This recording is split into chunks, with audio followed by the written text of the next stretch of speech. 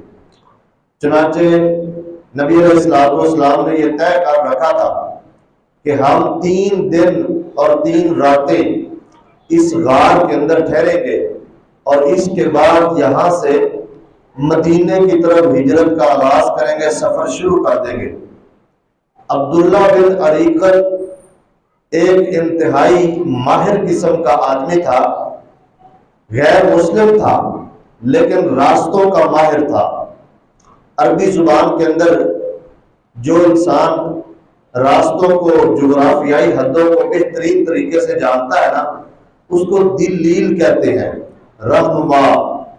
یہ دلیل کے طور پر نبی علیہ السلام نے اور جناب ابو بکر رضی اللہ تعالی عنہ نے اس کے ساتھ طے کیا تھا کہ 3 دن کے بعد یہ وہ 2 اونٹنیاں جو سیدنا ابو بکر رضی اللہ تعالی عنہ نے ہجرت کے سفر کے لیے تیار کر رکھی تھی، ان کو لے کر غار ثور پہ پہنچ جائے گا۔ اپنے وعدے کے مطابق یہ شخص غار ثور کے پاس پہنچا۔ چنانچہ آپ علیہ السلام نے یہاں سے ہجرت کا سفر شروع کیا۔ آپ سب سے پہلے غار ثور سے نکلنے کے بعد یمن کے علاقے کی طرف سفر شروع کر دیا، جنوب کی جانب ساحل سمندر کی طرف آپ نے سفر شروع کیا۔ ادھر کافروں کی کوششیں، ان کی باغ دوڑ اب نرم پڑ چکی ہے، آہستہ ہو چکی ہے۔ اب انہوں نے نبی علیہ السلام کا اور سیدنا ابو بکر رضی اللہ عنہ کے سر کی قیمت لگا دی ہے، اور ان کو زندہ یا فوت ہونے کی حالت میں لے کر آنے والے کے لیے بڑے بڑے خطیر رقم اور بڑے بڑے انعامات کا اعلان کر رکھا ہے کہ جو بندہ ان کو لے کے آئے گا، گرفتار کر کے لائے گا، یا ان کو نعوذ باللہ قتل کر دے گا، ہم اس کو بہت بڑا انعام و اکرام سے نوازیں گے۔ بہت سارے لوگ اس لالچ کے اندر آ کے کہ ہمارے لیے بہت بڑا انعام تیار ہو جائے گا اور بہت سارا انعام ہمیں حاصل ہوگا، نبی مکرم صلی اللہ علیہ وسلم اور ابو بکر رضی اللہ عنہ کے پیچھے چل پڑے۔ چنانچہ ساحل سمندر سے ہونے کے بعد مدینے کے راستے کی طرف، یعنی ایسا راستہ اختیار کیا جو عام راستہ نہیں تھا، جس پر لوگوں کی عام آمد و رفت نہیں تھی، تجارتی قافلے جس راستے سے نہیں آتے جاتے تھے، اس راستے سے وہ دلیل اور رہنما نبی علیہ السلام کو لے کر مدینے کی جانب جا رہا ہے۔ لوگ تلاش کے اندر نکلے ہوئے ہیں۔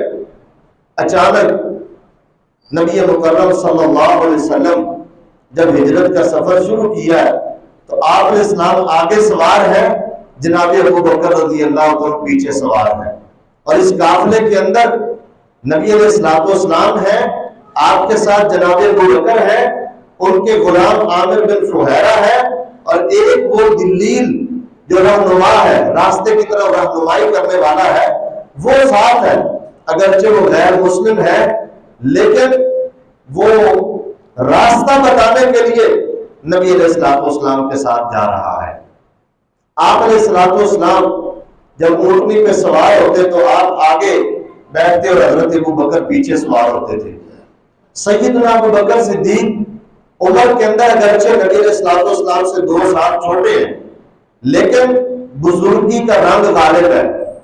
لوگ سیدنا ابو بکر کو بزرگ سمجھتے اور نبی علیہ السلام ابھی جوانی کی صورت میں، آپ علیہ السلام پر بڑھاپے کے کوئی آثار نہیں ہے، اس لیے جلدی اجنبی آدمی نبی علیہ السلام کو پہچان نہیں سکتا تھا۔ راستے میں کوئی شخص ملتا، پوچھتا حضرت ابو بکر رضی اللہ عنہ سے، یہ آپ کے آگے کون بیٹھا ہے، کون شخص ہے؟ جناب ابو بکر فرماتے یہ وہ آدمی ہے جو مجھے راستہ بتاتا ہے، جو مجھے راستہ دکھلاتا ہے، راستہ بتاتا ہے، مطلب مجھے ہدایت کی راہ دکھاتا ہے، دین اسلام کا راستہ مجھے بتاتا ہے، اللہ کی معرفت والا راستہ بتاتا ہے۔ دین پر چلنے کا، ہدایت کا، کامیابی کا، جنت کا راستہ یہ شخص بتانے والا ہے، سننے والا سمجھتا شاید یہ زمینی راستے کے بارے میں بات کر رہا ہے، اس لیے وہ گزر جاتا۔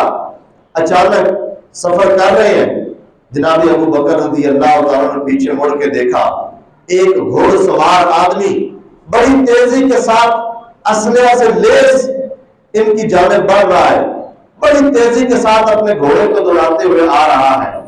جناب ابو بکر رضی اللہ تعالیٰ نے نبی علیہ الصلوۃ والسلام کو خبر دی کہ ہمارا کوئی تعاقب کر رہا ہے۔ نبی علیہ الصلوۃ والسلام نے بد دعا دیتے ہوئے فرمایا اللہ اس شخص کو بچا دے گا، اللہ اس کا ارادہ یہیں پر غرق کر دے گا۔ چنانچہ وہ بندہ جب قریب آیا، اس کا گھوڑا وہیں بلکنے لگا، رک گیا۔ اب اس کو پتا چلا کہ اب میں کسی صورت بھی اپنے مقصد میں کامیاب نہیں ہو سکتا۔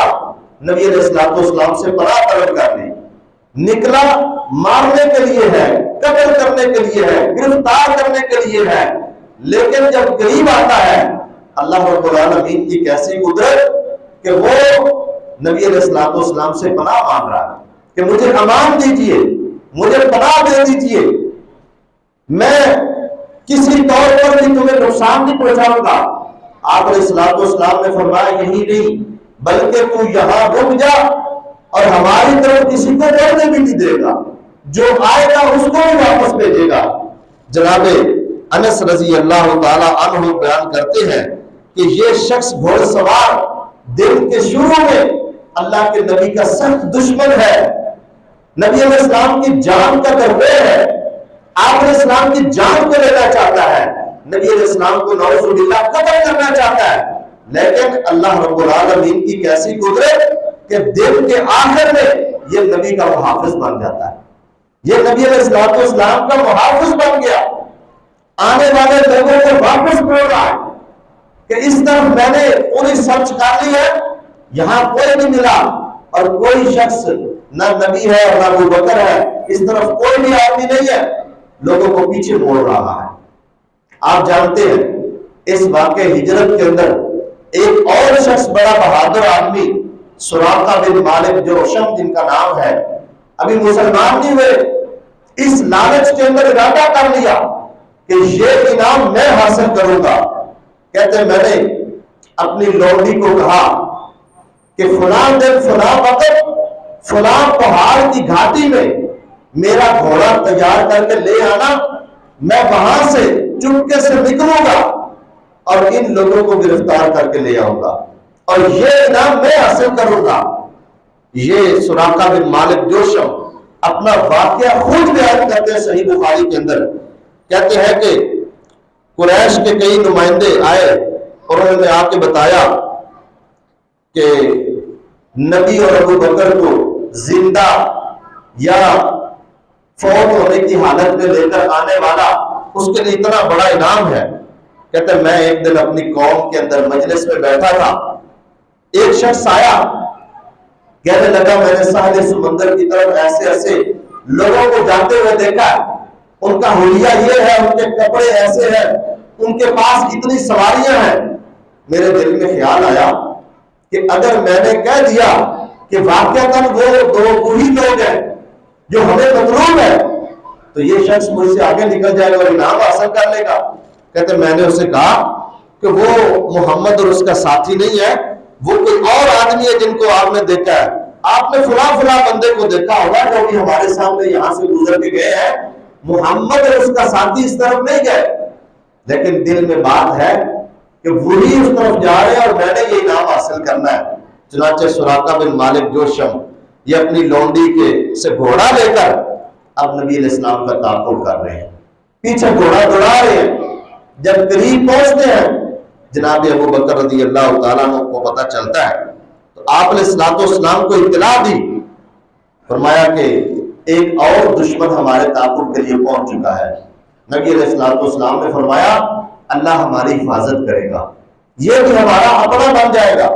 جب یہ قریب پہنچے انہوں نے اپنے گھوڑے کو دوڑا کر حملہ کرنا چاہا، گھوڑے کے اگلے دونوں پاؤں زمین کے اندر دھنس گئے، اپنے گھوڑے کو بڑا برا بھلا کہا، مارا، دوبارہ پھر حملہ کرنا چاہا، پھر ناکام ہوا، حتیٰ کہ مشرکین مکہ کا ایک طرز عمل تھا، جب بھی کوئی کام کرنا ہوتا تو تیروں سے فال لیا کرتے تھے. انہوں نے ترکش کے اندر نا تیر رکھے ہوتے تھے، ایک تیر کے اوپر نام لکھا ہوتا تھا، ایک کے اوپر لا لکھا ہوتا تھا، اور وہ تیر نکالتے دیکھتے کہ اگر اس کے اوپر نام لکھا ہوا ہے تو اس کا مطلب ہے کہ یہ کام کر دو، یہ کام کر لے تو کامیاب ہوگا. اگر اس کے اوپر لا لکھا ہوا ہے تو اس کا مطلب ہے یہ کام نہ کر تو اس کام کے اندر ناکام ہوگا. انہوں نے اپنا تیر نکالا، اس کے اوپر لا لکھا ہوا ہے، لیکن پھر بھی باز نہیں آئے، پھر حملہ کرنا چاہا، پھر ناکام ہو گئے، پھر تیر نکالا، اس کے اوپر بھی لا نکلا، تیسری مرتبہ تیر نکالا، اس کے اوپر بھی لا ہی تھا.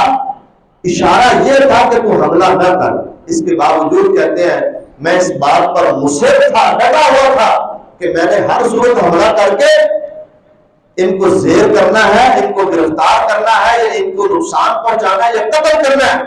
لیکن جب میں ناکام ہو گیا تو مجھے یہ پتا چل گیا کہ میں کبھی بھی ان کے بارے میں اپنے ارادے کے اندر کامیاب نہیں ہو سکتا. میرا یہ ارادہ، میری یہ خواہش، یہ کبھی پوری نہیں ہو سکتی.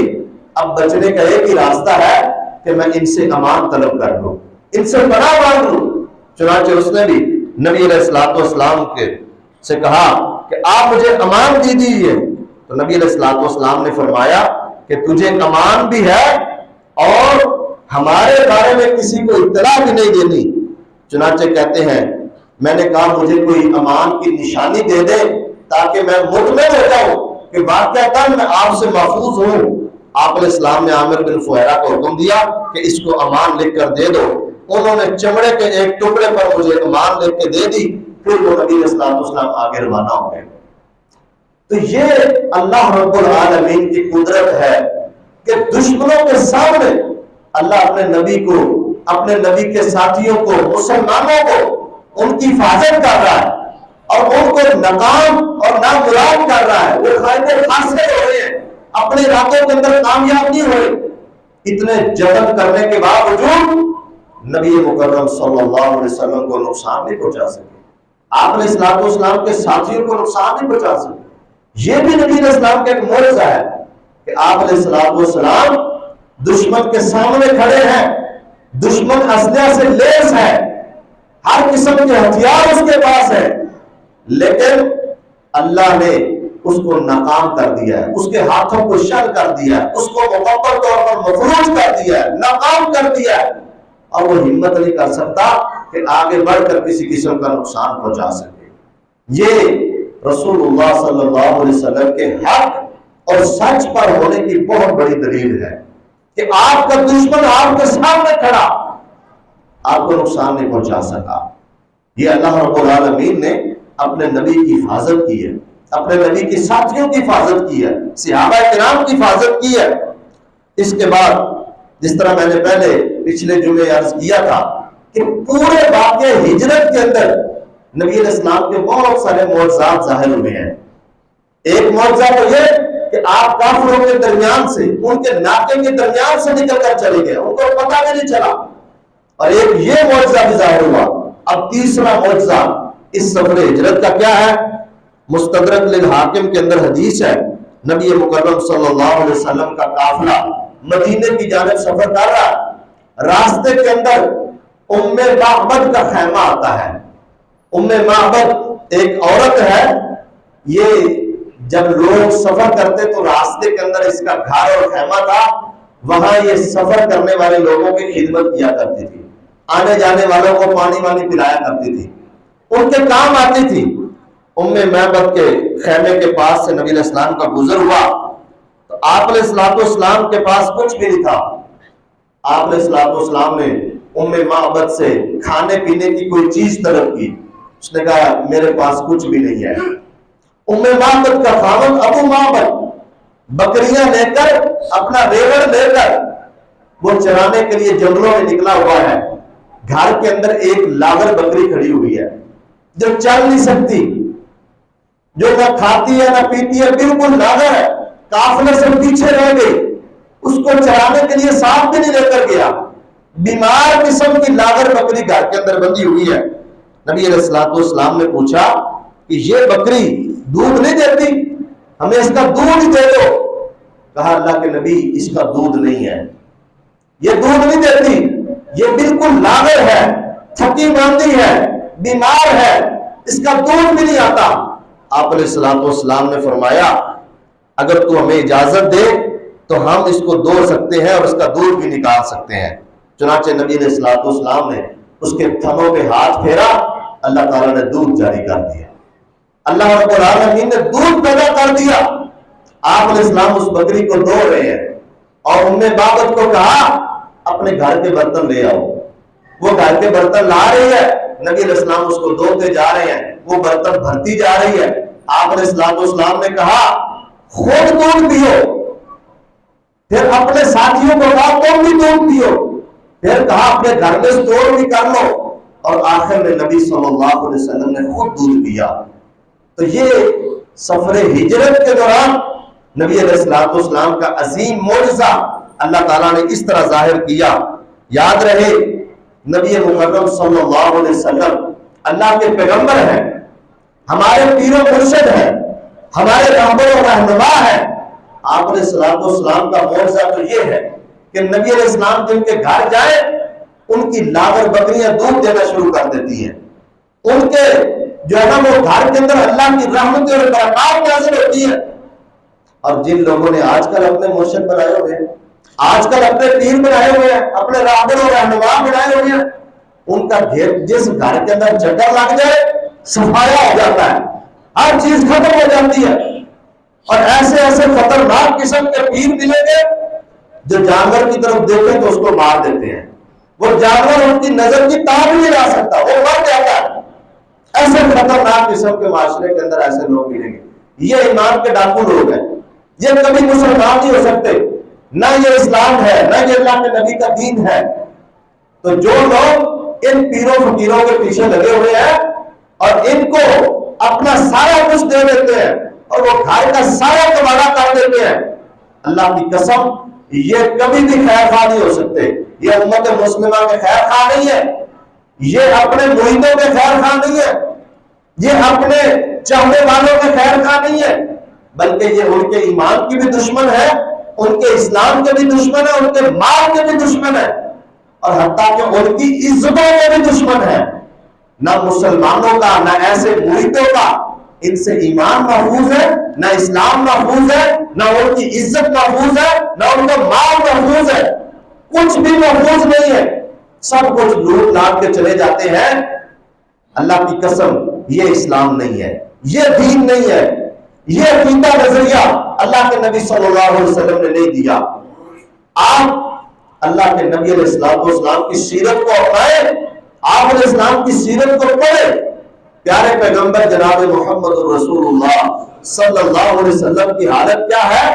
آپ علیہ السلام کوئی بھی کھانے پینے والی چیز آتی ہے اپنے صحابہ کو کھلاتے ہیں، اپنے شاگردوں کو دیتے ہیں، اپنے ماننے والوں کو دیتے ہیں، اپنے مریدوں کو دیتے ہیں، اور سب سے آخر میں نبی علیہ السلام خود اس کو کھاتے پیتے ہیں۔ یہ نبی علیہ السلام کا طریقہ کار ہے۔ تو یہ سارے ان جعلی پیروں فقیروں کو چھوڑ کر نبی علیہ السلام کو اپنا پیر و مرشد مانے، آپ علیہ السلام کی سیرت کو اپنائے۔ اللہ کی قسم نبی مکرم صلی اللہ علیہ وسلم کی سیرت، آپ کی تعلیمات ایک مسلمان کے ایمان کی حفاظت کا ذریعہ ہے، ایک مسلمان کے مال کو بچاتا ہے، ایک مسلمان کی عزت کی حفاظت کرتی ہے۔ تو اگر بندہ دین اسلام کا راستہ چھوڑ دے، نبی علیہ السلام کی تعلیمات کو چھوڑ دے، پیارے پیغمبر صلی اللہ علیہ وسلم کو اپنا حقیقی رہبر و رہنما نہ مانے اور ان جعلی پیروں فقیروں کے پیچھے لگ جائے، پھر اس کے گھر میں برکتیں نازل نہیں ہوتے، نحوستیں آتی ہیں، بے برکتیاں آتی ہیں، گناہ ہوتے ہیں، عزتیں لوٹتی ہیں، مال لوٹتا ہے، کبھی بھی وہ بندہ دنیا اور آخرت میں کامیاب نہیں ہو سکتا۔ تو اس لیے پیر و مرشد مانے اس کو جو ساری کائنات کا رہبر و رہنما ہے، جس کو ہم نے مانا ہے اللہ کے فضل و کرم سے۔ اللہ کے پیغمبر صلی اللہ علیہ وسلم ہمارے رہبر و رہنما ہیں، ہمارے پیر و مرشد ہیں، اور ہم آج کل تو معاشرے کے اندر نا مرشدین کا بھی بہت بڑا سیلاب آیا ہوا ہے، ہر دوسرا تیسرا بندہ مرشد بنا ہوا ہے۔ مرشد کامل صرف ایک ذات ہے، اور وہ نبی مکرم صلی اللہ علیہ وسلم ہے، جن کی اطاعت فرما برداری، جن کی ہر بات ہدایت ہے، نور ہے، نجات کا ذریعہ ہے، جن کی ہر تعلیم انسان کے لیے کامیابی کی ضمانت ہے۔ آج ہم نے نبی علیہ السلام کے طریقے کو چھوڑ کر دیگر لوگوں سے متاثر ہو کے ان کے طریقوں کو اپناتے ہیں، اپنی زندگی کے لیے ان کو آئیڈیل بناتے ہیں، اپنا نمونہ بنا لیتے ہیں، ان کو فالو کرنے کی کوشش کرتے ہیں، ان جیسا کرنے کی کوشش کرتے ہیں۔ اس میں کامیابی نہیں ہے، اس میں خیر نہیں ہے، اس میں بھلائی نہیں ہے، اس میں پھسلن ہے، گمراہی ہے، تباہی ہے، بربادی ہے۔ اللہ کے پیغمبر صلی اللہ علیہ وسلم کی سیرت پر عمل کرنے سے ہی انسان کامیاب ہو سکتا ہے، اور جو بندہ نبی علیہ السلام کے طریقوں کو چھوڑ دیتا ہے وہ صحیح راستے سے بھٹک جاتا ہے۔ اس لیے پیارے پیغمبر صلی اللہ علیہ وسلم کے ساتھ دلی محبت بھی ہونی چاہیے، آپ علیہ السلام کی سنت سے پیار بھی ہونا چاہیے، نبی علیہ السلام کی تعلیم کو اپنا طرز عمل اور اپنا طرز زندگی بنانا یہ ہمارے اوپر فرض عین ہے، یہ ہمارے لیے ضروری ہے، ہماری کامیابی کا یہی ذریعہ ہے، وگرنہ ہم یہ کامیاب نہیں ہو سکتے۔ اس لیے پیارے پیغمبر صلی اللہ علیہ وسلم کی سیرت کو جس طرح ہم پڑھتے سنتے ہیں، آپ علیہ السلام سے محبت پیار کا دعویٰ کرتے ہیں، نبی علیہ السلام کی سیرت کو اپنانے کی کوشش کریں۔ آپ علیہ السلام سفر ہجرت کرتے جا رہے ہیں، ادھر مدینہ کے اندر اطلاع ہو جاتی ہے کہ اللہ کے نبی آ رہے ہیں۔ بہت سارے صحابہ کرام پہلے پہنچ چکے ہیں، مصعب بن عمیر رضی اللہ عنہ چلے گئے، عبداللہ بن ام مکتوم چلے گئے، اور بہت سارے صحابہ جناب عمر رضی اللہ عنہ 40 بندوں کا قافلہ لے کر مدینے پہنچ چکے ہیں۔ انتظار ہے کہ کب نبی علیہ السلام تشریف لاتے ہیں۔ ہر روز مدینے کے لوگ مدینے سے باہر ایک جگہ ہررا وہاں نکلتے ہیں، دوپہر تک دور دراز تک دیکھتے رہتے ہیں کہ کہیں آنے والے آ رہے ہیں یا نہیں آ رہے، قافلہ آ رہا ہے یا نہیں آ رہا۔ دوپہر تک انتظار کرتے کرتے پھر اپنے گھروں کو لوٹ جاتے ہیں، شدت سے انتظار کر رہے ہیں، اور نبی علیہ السلام کے آپ کی آمد کے انتہائی خواہش مند، آپ سے محبت کرنے والے، آپ کے دیدار کے خواہش مند۔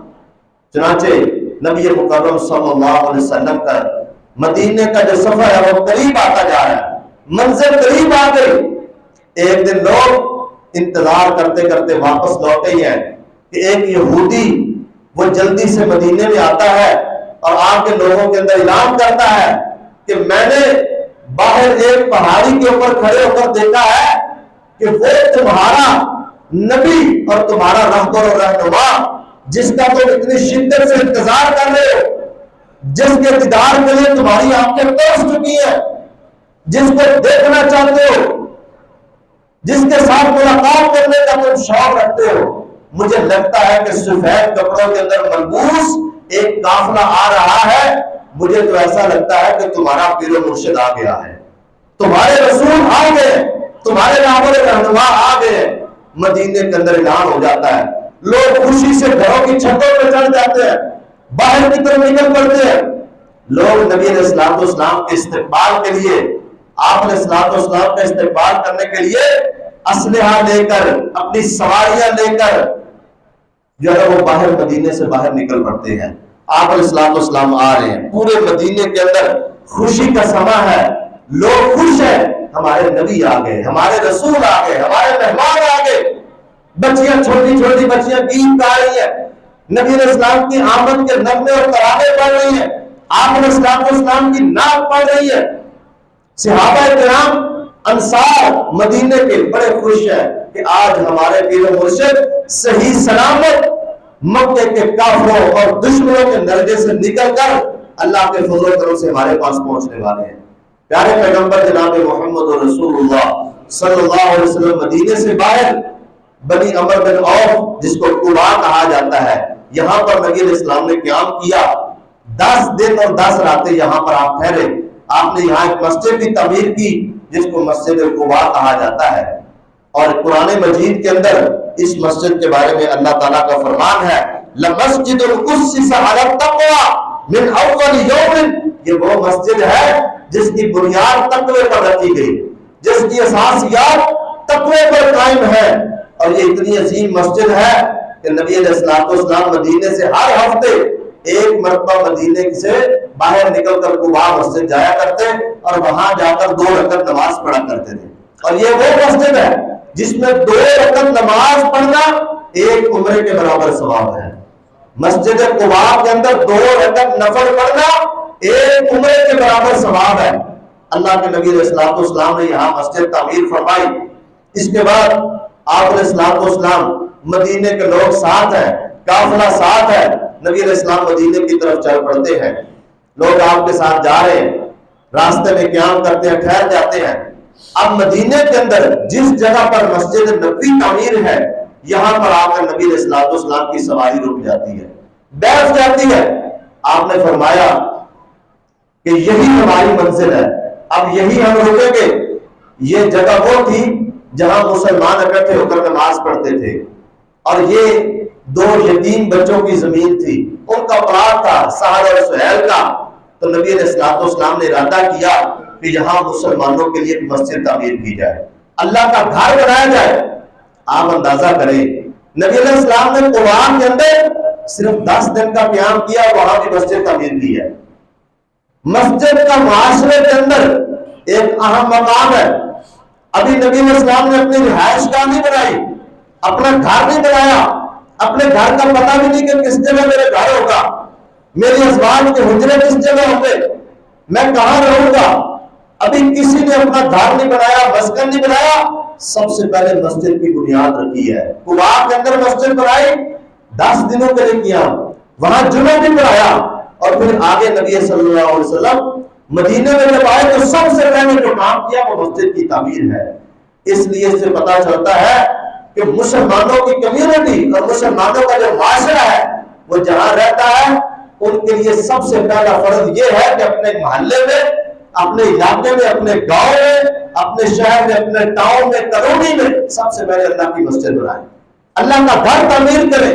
یہ مسلمانوں کی عبادت گاہ ہے, یہ مسلمانوں کے لیے عبادت کا, اللہ کے قرب کا ذریعہ ہے, مسلمانوں کا اجتماعی مرکز ہے, مسلمانوں کے لیے ایک معاشرتی طور پر ایک بہترین مرکز ہے. نبی مکرم صلی اللہ علیہ وسلم نے سہل اور سہیل کو کہا, انہوں نے کہا ہم یہ زمین مسجد کے لیے ہبہ کر دیں گے, مسجد کے لیے تحفے کے طور پر دیں گے. آپ نے فرمایا یہ بچے یتیم ہیں, لہذا میں ان سے قیمتاً یہ جگہ خرید کر یہاں مسجد بناؤں گا. مسلمانوں نے یہ جگہ قیمتاً خریدی اور آپ علیہ السلام نے وہاں مسجد کی بنیاد رکھی, اور آپ نے خود مل کر صحابہ کرام کے ساتھ مل کر یہ مسجد بنائی. اس کے بعد نبی علیہ الصلوۃ والسلام حضرت ابو ایوب انصاری کے گھر آپ کا قافلہ آگے چلا, ایک گھر آیا, وہاں پر آپ کی سواری ٹھہر گئی. پوچھا یہ کس کا گھر ہے؟ جناب ابو ایوب انصاری ساتھ ہے. کہا اللہ کے نبی میرا گھر ہے, آپ یہیں رکیں, ہمارے مہمان بنے. آپ نے فرمایا اندر جاؤ اور ہمارے آرام کی جگہ تیار کرو. تو بعض کتب حدیث اور تاریخ کی کتابوں میں آتا ہے کہ ابو ایوب انصاری رضی اللہ عنہ کے گھر کی 2 منزلیں تھیں. انہوں نے اپنے گھر کی دونوں منزلوں کو صاف کر دیا اور آپ سے درخواست کی کہ آپ اوپر والی منزل پر تشریف رکھیں. تو آپ علیہ السلام نے کہا ہم نچلی منزل پر رکیں گے, اوپر ابو ایوب انصاری اور ان کے اہل خانہ رہیں گے اور نیچے ہم رہیں گے. ملنے والے لوگ آئیں گے, ملاقات کے لیے آئیں گے, قافلے آتے ہیں, ان کے لیے ملاقات کرنا, ان سے ملنا نیچے ہی آسان ہے. چنانچہ نبی صلی اللہ علیہ وسلم مدینے پہنچ چکے ہیں. آپ علیہ السلام والسلام کے صحابہ آپ کے لیے جو بیدار لوگ ہیں وہ نبی علیہ السلام کے پاس آ رہے ہیں, آپ کا دیدار کر رہے ہیں, خوش ہیں. اور نبی صلی اللہ علیہ وسلم کی کیفیت یہ ہے کہ جن لوگوں نے نبی علیہ السلام کو بھی دیکھا نہیں ہے وہ آ کے سب سے پہلے حضرت ابو بکر سے سلام دیتے ہیں. بزرگ لوگ ہوتے ہیں. جب دوپہر کا وقت آیا نا تو جناب ابو بکر نے اپنی چادر کے ساتھ نبی علیہ السلام پر سایہ کر دیا. تب لوگوں کو پتا چلا کہ یہ مرید ہے اور یہ پیر ہے, یہ پیر ہے. ہمارے ہاں کیا ہوتا ہے, پیر صاحب ایک تخت پر بیٹھے ہوئے, سارے مرید ذلت اور رسوائی کا شکار ہو جاتے ہیں, اور پیر صاحب کے برابر میں بیٹھ نہیں سکتا. جس نے جرات کر دی وہ بہت بڑا گستاخ ہے, وہ اس کی زندگی کی ساری نیکیاں برباد ہو گئی. اللہ کی قسم ہمارے نبی صلی اللہ علیہ وسلم کا یہ طریقہ نہیں ہے. صحابہ تو کہتے ہیں نبی علیہ السلام مسجد کے درمیان مجلس میں بیٹھے ہوتے, باہر سے آنے والا بندہ نبی علیہ السلام کی پہچان نہیں کر سکتا تھا کہ ان میں نبی کون ہے اور اس کے صحابی کون ہے, ان کا نبی اور رہبر رہنما کون ہے. برابر زمین پر بیٹھ جاتے تھے. یہ نبی اسلام کی عاجزی ہے، آپ کی انکساری ہے، آپ اسلام کی تواضع ہے. اسی کی تعلیم دی ہے نبی اسلام نے. آج کل علماء کو بھی چاہیے اور بڑے عہدے داران کو بھی چاہیے کہ اپنے متحد افراد کی عزت و احترام کا خیال کریں، ان کے ساتھ گھل مل کر رہیں، ان کے ساتھ برابر کے معاشرے کے اندر شریک رہیں. نبی مکرم صلی اللہ علیہ وسلم صحابہ کے درمیان برابر میں بیٹھ جاتے ہیں. باہر سے آنے والے لوگ پہچان بھی نہیں کر سکتے. عبداللہ بن سلام یہودیوں کے بہت بڑے عالم ہیں، آئے نبی علیہ السلام کو دیکھا، پہچانا، کہا یہ جو چہرہ ہے مجھے کسی جھوٹے کا چہرہ نہیں لگتا، یہ مجھے کذاب کا چہرہ نہیں لگتا. اللہ کی قسم مجھے تو یہ شخص چہرے سے حق اور سچ پر لگتا ہے. مجھے تو یہ لگتا ہے کہ یہ بندہ اللہ کی طرف سے مبعوث کردہ کوئی معزز ہے. چنانچہ عبداللہ بن سلام یہودیوں کے بہت بڑے سردار ہیں، یہودیوں کے بہت بڑے عالم ہیں. نبی علیہ السلام کو دیکھا، ابھی آپ نے دعوت نہیں دی اور دیکھتے کلمہ پڑھ کر مسلمان ہو جاتے ہیں. نبی کا چہرہ اتنا پرکشش، آپ کے چہرے پر اتنی نورانیت، اتنا خوبصورت چہرہ، اور حق اس کے اوپر یہاں ہو رہا ہے، سچ اس کے اوپر یہاں ہو رہا ہے کہ نبی علیہ السلام کو لوگ دیکھ کر ہی کلمہ پڑھ کر مسلمان ہو جاتے ہیں. یہودیوں کو اسلام کی دعوت دی، نہ مانا. کہا یہ عبداللہ بن سلام کو جانتے ہو؟ جی جانتے ہیں، یہ ہمارا بہت بڑا سردار ہے، ہمارے سردار کا بیٹا ہے اور یہ ہمارا بہت بڑا عالم ہے. کہا اگر یہ تمہیں کہہ دے کہ تم اسلام لے آؤ گے؟ کہا یہ کہہ نہیں سکتا، یہ ہمارا سردار ہے، کیسے آپ کو مان سکتا ہے؟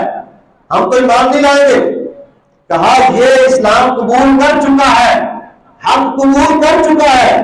اور عبداللہ بن سلام رضی اللہ عنہ نے اپنے یہودیوں کو دعوت دی، اس پیغمبر پر ایمان لے آؤ، اس شخص پر ایمان لے، اس کے مرید بن جاؤ، اس کے امتی بن جاؤ، اس کے پیروکار بن جاؤ، اسی میں کامیابی ہے.